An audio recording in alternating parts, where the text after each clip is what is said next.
একটা সংসারের কতই না কাজ থাকে। সকাল থেকে শুরু হয় সংসারের কাজকর্ম, রাত অবধি চলতেই থাকে। খাওয়া দাওয়ার প্রস্তুতি নেওয়া, পরিষ্কার পরিচ্ছন্নতা সহ খুঁটিনাটি কত কাজ যে থাকে তা কেবলমাত্র একজন বাড়ির গৃহিণীই বলতে পারে। তাই এই শীতের সকালে সবচাইতে প্রয়োজন অলসতা দূর করা। হ্যালো এভরিওয়ান, আসসালামু আলাইকুম, welcome back to my another new blog. This is Shimul from Rajshahi. সবার কী অবস্থা, কেমন আছেন? আই হোপ সবাই ভালো আছেন, সুস্থ আছেন। একদম সকাল সকাল বাপ ছেলে একদম চলে যাচ্ছে বাজার করতে। তো ইছা দেখা যায় অনেক সকাল সকাল ঘুম থেকে উঠে পড়ে। তো যে বাচ্চাগুলোর আসলে সকাল সকাল ঘুম থেকে ওঠার কথা তারা তো ওঠে না, কিন্তু যাদের আসলে ঘুম হলে মায়েরা একটু সংসারে কাজকর্ম বেশি করে করতে পারবে, তারাই কিন্তু দেখবেন একদম সকাল সকাল ঘুম থেকে উঠে বসে থাকে। তো বাবা ছেলে বাজারে গিয়েছে, সারিকা ঘুমাচ্ছে, আর এদিকে হচ্ছে আমি নাস্তার জন্য প্রিপারেশন নিচ্ছি। আলু ভাজি করব, এজন্য আলুটা কেটে নিয়েছি। এখন এটা আমি ধুয়ে নিচ্ছি। তো যারা এই মুহূর্তে আমার ভিডিওটি দেখা শুরু করেছেন, তারা প্লিজ একটা লাইক দিয়ে ভিডিওটি কন্টিনিউ করবেন। আর যারা আমার চ্যানেলটি আজকে নতুন ভিজিট করছেন, যদি আমার ভিডিওটি ভালো লেগে থাকে তাহলে আমার চ্যানেলটি সাবস্ক্রাইব করে আমার সঙ্গে থেকে যেতে পারেন। এখানে আমি কথা বলতে বলতে আলুটা ভালোভাবে ধুয়ে নিয়েছি। তো এখন হচ্ছে আলু ভাজিটা করে নিব। আমাদের রাজশাহীতে যে পরিমাণে ঠান্ডা পড়ে আসলে বলার বাইরে। এত পরিমাণে শীত পড়েছে যেটা আসলে বলার বাইরে, কি বলবো। তো এর মধ্যে আমি বাসায়ও গিয়েছিলাম, চাঁপাইনবাবগঞ্জ গিয়েছিলাম। তো সেখানে তো দেখলাম ঠান্ডার পরিমাণ আরও বেশি। তো আসলে কি বলবো, এত ঠান্ডার মধ্যে আমার একদমই বেড়াতে ইচ্ছে করে না। তো আসলে যখনই আমি বাসায় যাই, আমার বাসায় আসার জন্য একটা তাড়া সবসময় থাকে যে কখন নিজের সংসারে যাব, কখন নিজের সংসারটা গুছিয়ে আবারও কাজ করব। হয়তো ২-৩ দিনে বাসা কেমন হয়ে গেল। মানে এরকম একটা মাথার মধ্যে সবসময় কাজ করতে থাকে। তবে এইবার অনেক দিন পর বাসায় গিয়েছিলাম যখন, তখন একদমই আমার আসতে ইচ্ছে করছিল না। আমার মন চাইছিল আমি আরও কয়েকটা দিন থেকে আসি। তো আসলে খুব ভালো লাগছিল। এবার বাসায় গিয়ে মামাদের বাসায় গিয়েছি। তো আমি প্রায় অনেক বছর পর এবার মামাদের বাসায় গিয়েছি। আবার চাচি এসেছিল, চাচাতো বোনেরা এসেছিল। শাশুড়ি মায়ের সাথেও দেখা করে এসেছি। এদিকে হচ্ছে আমার ননদের বাসায়ও গিয়েছিলাম। পাশে আমার বড় খালা এবং আমার ছোট খালা, মানে সবার সাথে এবার দেখা হয়েছে। তো এবার আসলে খুব বেশি ভালো লাগছিল। মনে হচ্ছিল আরও কয়েকটা দিন থেকে আসি। কিন্তু সারিকার এক্সাম খাতা দেখাবে, এটা একটা তাড়া ছিল। আবার যেহেতু নিজেরও এখানে একটা কাজের জায়গা, তো সবকিছু মিলিয়ে আসলে আমি চলে এসেছি। তবে এইবার আমার আসতে খুব মন খারাপ হচ্ছিল। তো মনে হচ্ছিল যে আরও কয়েকটা দিন থেকে আসি। তো আমি জানি আমার অনেক আপুরাও কিন্তু গিয়েছেন, মায়ের বাসায় গিয়েছেন। তো আসলে এই ছুটিটা মূলত একটা ছুটি থাকে এমন যে এ সময় কিন্তু আমরা মেয়েরা মায়ের বাসায়, বাবার বাসায় ঘুরতে যেতে পারি। কারণ ছুটিটা কিন্তু বেশ কয়েকদিনের পাওয়া যায়। বাচ্চাদের যেহেতু স্কুল ছুটি দিয়ে দেয়, তো এটা আমাদের জন্য একটা সুবর্ণ সুযোগ থাকে। তো এদিক দিয়ে হচ্ছে আমি কিন্তু যে পরোটার লেচিটা সেটা আগেই কেটে রেখেছিলাম। আর এদিকে আলু ভাজিটাও হয়ে গিয়েছে। তো নতুন আলু কিন্তু আসলে রান্না করতেও খুব সময় লাগে না, ভাজি করতেও খুব সময় লাগে না। শীতকাল মানেই হচ্ছে একদম পিঠা, পুলি, পায়েস সবকিছুর উৎসব পড়ে যায়। তো আসলে এটা খুব ভালো লাগে। ঘরে ঘরে যখন আসলে খেজুরের গুড়ের একটা ঘ্রাণ আসে, তখন কিন্তু খুব ভালো লাগে। তো সেদিন আমি গিয়েছিলাম আমার ননদের বাসায়। তো সিঁড়ি দিয়ে যখন নামছিলাম, কে যেন পায়েস বানাচ্ছিল। তো আমি আমার ননদকে বলছিলাম, "দেখো কে যেন পায়েস বানাচ্ছে।" তো সেই স্মেলটা কিন্তু আসছে। তো আসলে শীতকাল মানেই হচ্ছে একটা মনে হয় যে ঘরে ঘরে উৎসব। খুব বেশি ভালো লাগে। তো আম্মাও কিন্তু অনেক ধরনের পিঠা আমাকে বানিয়ে খাইয়েছে। ছিলাম মাত্র ৪ দিন, কিন্তু এই অল্প সময়ে আম্মা অনেক কিছু বানিয়ে খাইয়েছে। তো আম্মা বলছিল, "আরে ১টা ২টা জিনিস তোকে খাওয়ানো হলো না।" তো আমি বললাম যে, "না, আর আসলে খাওয়া সম্ভবও ছিল না।" কারণ এমনও হয়েছে একদিনে আম্মা ২টো পিঠাও রান্না করে খাইয়েছে। তো শীতকালে আমার সবচাইতে পছন্দের পিঠা হচ্ছে দুধ পুলি পিঠা। তো এটা আমি আসলে ভীষণ পছন্দ করি। আর আমি যেকোনো খাবার, পিঠা হোক, পায়েস হোক, এটা আমার গরম গরমই ভালো লাগে। আমি আসলে পরবর্তীতে আর খাই না। ফার্স্ট যেবার নিবো সেইবারই আমি যে ঘুরে ঘুরে খাবারটা খাই, এমনটা না। তো আমাদের কিন্তু এর মধ্যে সকালের নাস্তাটা হয়ে গিয়েছে।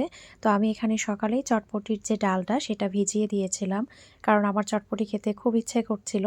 আর সারিকার বাবা অনেকগুলো বাজার করে নিয়ে এসেছে। কারণ আমার কিছু ফ্রেন্ড আসবে। তো সেইজন্য বেশ কিছু বাজার করে নিয়ে আসা হয়েছে। সেগুলো আমি গুছিয়ে রেখেছি। তো আমার আসলে ভার্সিটিতে কনভোকেশন অনুষ্ঠান ছিল। তো ১৭ তারিখে প্রোগ্রাম ছিল। ১৬ তারিখ থেকে প্রোগ্রাম আরকি শুরু হয়েছিল বিকেল থেকে। তো এজন্য বেশ কিছু গেস্ট আসবে। তো যার জন্যই কিন্তু আসলে বাজারঘাট করা হয়েছিল আগে থেকেই। যে আগে থেকেই কিছু প্রিপারেশন থাকবে। তো এখানে হচ্ছে আমি এখন দুপুরের জন্য যে রান্নাবান্নাটা সেটা শুরু করে দিয়েছি। এখানে আমি আদা রসুন বাটা, পেঁয়াজ বাটা, হলুদের গুঁড়া, এরপরে হচ্ছে মরিচের গুঁড়া, এরপর এখানে আমি লবণ দিয়েছিলাম, ধনিয়ার গুঁড়া, জিরার গুঁড়া। তো সব মসলা সুন্দরভাবে কষিয়ে নিয়েছি। একদম কষিয়ে নেওয়ার পরে এখানে আমি ডাঁটা দিয়েছি, আলু দিয়েছি এবং সেই সাথে কিছু চিংড়ি মাছ দিয়েছি। তো আমি ৪ থেকে ৫ মিনিটের মতো এটা কষিয়ে ১ম এ রান্না করেছি। এরপরে এখানে আমি গরম পানিটা এড করছি। আসলে আমাদের রাজশাহীতে দেখা যায় এই ডাঁটাটা খুব একটা পাওয়া যায় না। তো সেদিন আমি বাজারে গিয়েছিলাম। সারিকার বাবা আর আমি বাজার ঘুরতে দেখলাম যে ডাঁটা। তো আমি ওকে বলছিলাম যে, "এই ১ম আমি দেখলাম। রাজশাহীতে আসলে কখনোই চোখে পড়ে না।" তো দেখা মাত্রই আসলে নিয়ে এসেছিলাম। এইদিকেও আমি টমেটো, আলু এবং হচ্ছে বেগুনের একটা সবজি করব। এই সবজিটা সারিকার বাবার ভীষণ পছন্দ। তো এটা হলে ও ডিম ভাজি খাবেই। তবে সেটা দুপুরে না, ও রাতে এভাবে খায়। ওর খুব পছন্দ।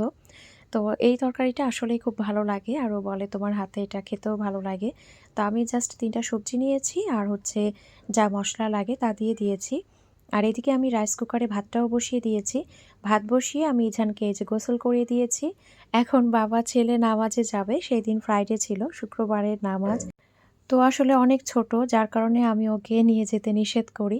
আম্মাও নিষেধ করে যে না আরেকটু বড় হোক, না হলে দেখা যাবে দৌড়াদৌড়ি করবে। তো মাঝে জিদ করে, তো মাঝে আসলে নিয়ে যায়। তো এখানে ও বলছিল আমি একাই চেইনটা লাগাবো। তো মার্শাল্লাহ সবাই মার্শাল্লাহ বলবেন, ওকে পাঞ্জাবি পরে খুব সুন্দর লাগছিল।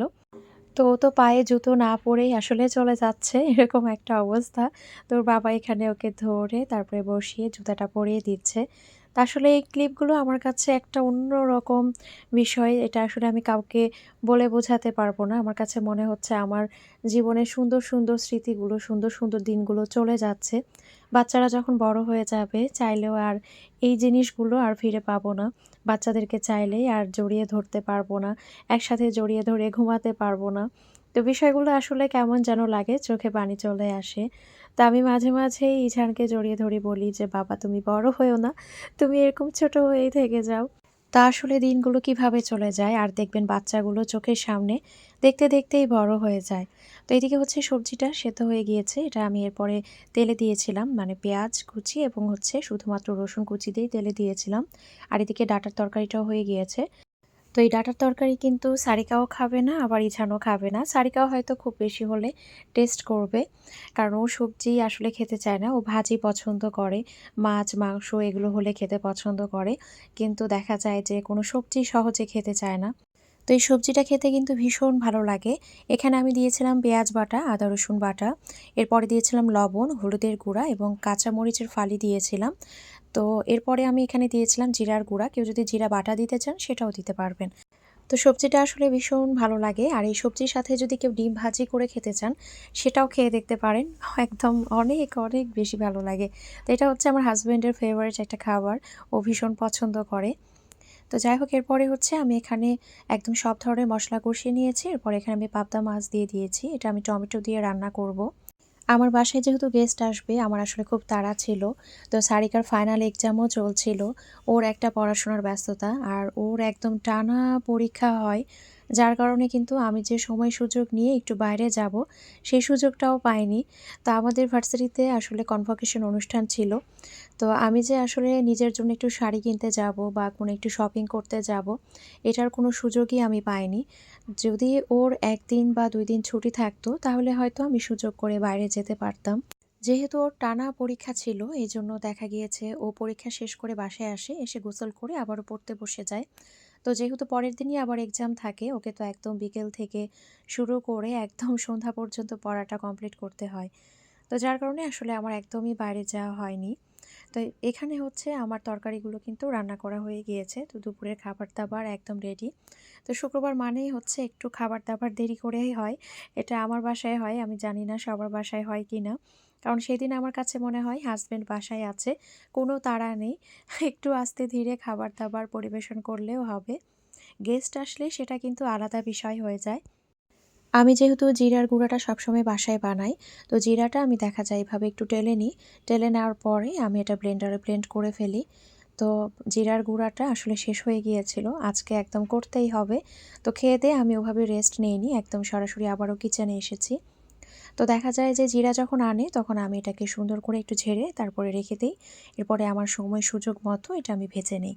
তো বাসায় যেহেতু গেস্ট আসবে একটা তাড়া ছিল আমার যে বাসা গুছাতে হবে। দেখবেন আপনার বাসা যতই পরিপাটি থাকুক, কেউ আসার কথা থাকলে মনে হবে যে একদমই কোনো কিছু যেন এলোমেলো রাখা যাবে না। তো এদিকে কিন্তু আমি বিকেলবেলায় আবারও চটপটির জন্য প্রিপারেশন নিয়ে ফেলেছিলাম। এখানে আমি চটপটির ডাল এবং আলু একসাথে সেদ্ধ করেছিলাম। এরপরে এখানে চটপটির মসলা এবং ভাজা জিরার গুঁড়াটা দিয়ে এটা কিছুক্ষণ নাড়াচাড়া করে তারপরে নামিয়ে ফেলবো। তো যার কারণে আসলে আমার বাসায় ব্যস্ততা ছিল বলতে পারেন অনেক দিন আগে থেকেই।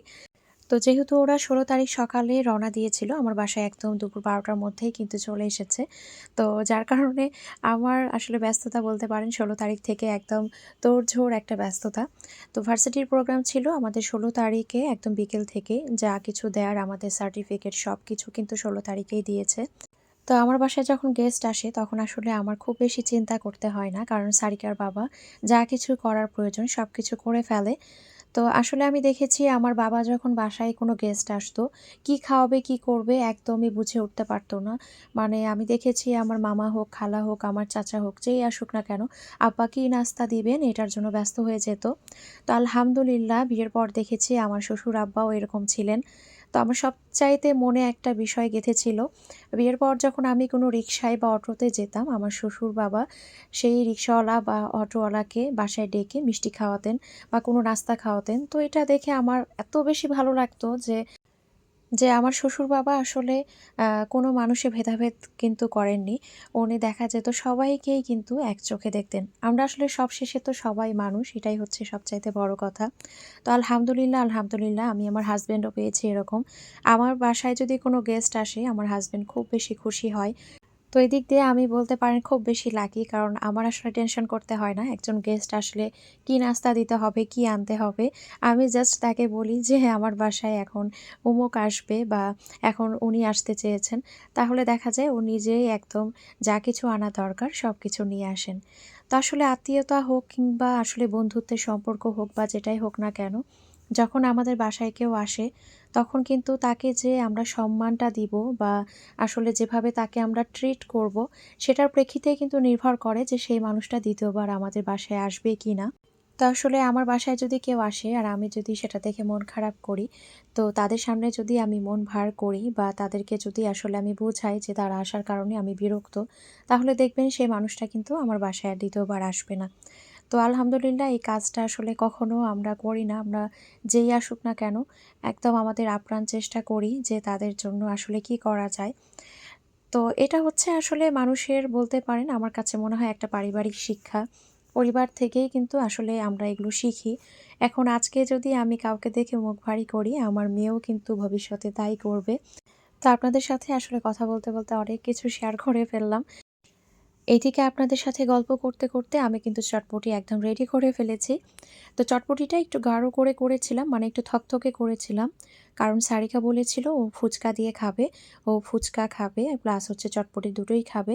তো যদি খুব বেশি লিকুইড করতাম, একটু পাতলা হলেও ভালো লাগে আসলে খেতে। তো ওর জন্যই আমি এভাবে করেছিলাম। তো আমরা দুভাবেই খেয়েছিলাম। আমরা ১ম এ চটপটির মতো করে খেয়েছি, এরপরে কিন্তু আমরা ফুচকাও খেয়েছি। তো চটপটিটা ভীষণ মজার হয়েছিল। আর ইজান তো একদমই মুখে দেয়নি। কারণ ও যা দেখে তাই মনে করে ঝাল হবে। তো এটা হচ্ছে আসলে কি বলবো খুব হাসি পায়। ও কোনো কিছুই খেতে চায় না ওভাবে। এটা আসলে বাচ্চাদের নিয়ে যে কি পরিমাণে কষ্ট এটা মায়েরাই বোঝে। তো এখানে চটপটি আমরা একসাথে সবাই খেয়েছি। আর এদিকে আমি ইজানের পিছনে একটু দৌড়াদৌড়ি করছিলাম। বাবা শুধুমাত্র একটু ডালটা মুখে দাও। তো এটা ছিল পরের দিন একদম সন্ধ্যাবেলায় মানে সন্ধ্যার পরে রাত ৮টার সময় আমরা ক্যাম্পাসে ঢুকি। সারিকাকে বলেছিলাম, "তুমি সকাল থেকে পড়াশোনা করো।" তো আসলে কত বছর পর যে আসলাম, আমি রাজশাহীতে থাকার পরও আমার ভার্সিটিতে আমার কখনো আসা হয় না। আসলে নিজের পরিচিত ক্যাম্পাসে যদি কেউ না থাকে তাহলে কিন্তু আসতে ভালো লাগে না। তো এখানে লিখা ছিল 12th convocation of Rajshahi university. এখানে সবাই এসে ভিডিও করছিল, সবাই পিকচার তুলছিল। সব স্টুডেন্ট এসে এখন অনেকে কিন্তু অ্যাপ্রন পরে ছবি তুলেছে। তো ভীষণ ভালো লাগছিল, মানে এত ভালো লাগছিল যেটা আসলে বলার বাইরে। ইজহান, সারিকা ওরাও খুব বেশি মজা পেয়েছে, খুব এনজয় করেছে। তো খুব ভালো লাগছিল। আর এটা একেকবার একেক রকম হচ্ছিল, একেকবার একেক রকম লাইটিং হচ্ছিল, কালার হচ্ছিল, খুব বেশি ভালো লাগছিল। তো এই যে ইজহান এখানে দাঁড়িয়ে আছে। তো বলছিল, মানে আমার ফ্রেন্ড ওকে বলেছিল এটা তোমার আম্মুর স্কুল। আমার এক ফ্রেন্ড এসেছিল ওর ওয়াইফকে নিয়ে, আমার একজন বান্ধবী তার হাজব্যান্ডকে নিয়ে আসার কথা ছিল, পরে একদম লাস্ট মোমেন্টে ওরা আসে নাই, ওরা হোটেলে উঠেছিল। আর এটা ছিল 17 তারিখে। তো 17 তারিখে প্রোগ্রাম শুরু হয় সকাল 8টা থেকে। আমি বিকেল 4টায় গিয়েছিলাম। তো ওখানে সারিকা ছিল, ওকেও কিন্তু অ্যাপ্রন পরিয়ে দিয়েছিলাম। মা-মেয়ে অনেক ছবি তুলেছি। এখানে আমার কিছু বান্ধবী, ফ্রেন্ড আমরা সবাই একসাথে ভিডিও করছিলাম, ছবি তুলছিলাম। আসলে এই দিনটা সবার জন্য অনেক স্পেশাল, অনেক, অনেক বেশি আসলে স্পেশাল একটা দিন। তো আমার বান্ধবীর হাসব্যান্ড বলেছিল, "তোমরা যদি সবাই মিলে ওর বাসায় যাও, ও রেডি হবে কখন?" তো এইজন্য কিন্তু লাস্ট মোমেন্টে ওরা আসলে হোটেলে উঠে ভাইয়াকে অনেক রিকোয়েস্ট করার পরও আসে নাই। ভাইয়া বলেছিল, "নেক্সট টাইম অবশ্যই আসবো আপু। কিন্তু এবার আপনাদের প্রোগ্রাম। আপনারা নিজেদেরকে নিয়ে ব্যস্ত থাকেন।" তো আমি মাস্টার্স কমপ্লিট করেছিলাম ২০১৮ সালে। ২০২৫ এ এসে আমাদের সমাবর্তন অনুষ্ঠানটা হয়। পুরো ভার্সিটি এত সুন্দর করে সাজিয়েছিল যেটা আসলে বলার বাইরে। তো আজকের ভিডিওটি এখানেই শেষ করছি। সবাই ভালো থাকবেন, সুস্থ থাকবেন। আমাদের জন্য দোয়া রাখবেন। আমার মায়ের জন্য দোয়া রাখবেন। দেখা হয়ে যাবে নেক্সট ভিডিওতে। আল্লাহ হাফেজ।